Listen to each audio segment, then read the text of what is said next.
Hello, माझं नाव अपूर्वा जाधव आहे. मी AIB PCMB इथे शिकते. मी 11th स्टँडर्ड नीटमध्ये सुपर एम्स बॅचची स्टुडंट आहे.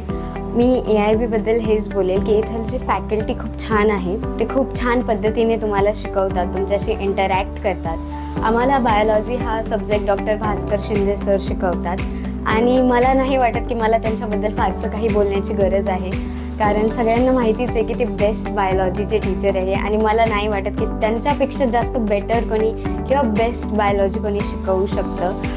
त्यांच्या क्लासमध्ये जो एन्व्हायरमेंट असतो तो खूप छान असतो. ते मुलांशी जे इंटरॅक्ट करतात, वरून जे क्वेश्चन्स ते विचारत राहतात सतत, त्याने खूप हेल्प होते. आणि प्रत्येक चॅप्टर झाल्यानंतर आमची MCQs आणि PYQची जी प्रॅक्टिस आहे ते सर क्लासमध्येच घेतात.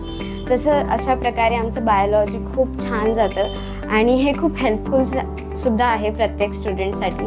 आम्हाला फिजिक्स जे आहे ते मिश्रा सर शिकवतात आणि ते खूप छान पद्धतीने शिकवतात. सगळ्यांसाठी फिजिक्स हा खूप हार्ड सब्जेक्ट आहे, पण ते एवढ्या छान पद्धतीने शिकवतात.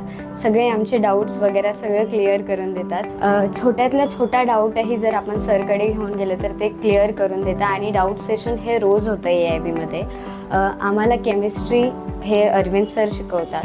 हे खूप छान पद्धतीने आम्हाला केमिस्ट्री शिकवतात. आम्हाला खूप रोज डाऊट क्लिअर करतात. माझी केमिस्ट्री हा सब्जेक्ट फार वीक होता आणि खूप हार्ड जायचा मला, पण मग मी अरविंद सरांशी ते डिस्कस केलं. मग त्यांनी मला त्याच्यावर सोल्युशन दिलं किंवा त्यांनी सांगितलं तू अशी अशी प्रॅक्टिस कर.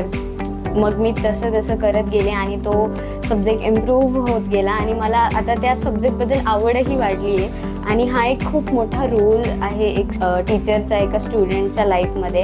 आणि मला हेच म्हणायचं आहे की AIBची सगळी फॅकल्टी छान आहे. इथे सीड प्रोग्राम्स होता, पॅरेंट टीचर मीटिंग होते. पॅरेंट टीचर मीटिंगमध्ये पेरेंट्सनी स्टुडंटसोबत कसं इंटरॅक्ट केलं पाहिजे, त्यांना पूर्ण जर्नीमध्ये कसं सपोर्ट केलं पाहिजे, हे शिंदे सर खूप छान प्रमाणे शिकवतात. आणि मला एवढंच म्हणायचं आहे, तुम्हाला जर डॉक्टर किंवा इंजिनियर बनायचं आहे तर तुम्ही नक्की AIBला व्हिजिट करा आणि क्लास जॉईन करा. Thank you so much.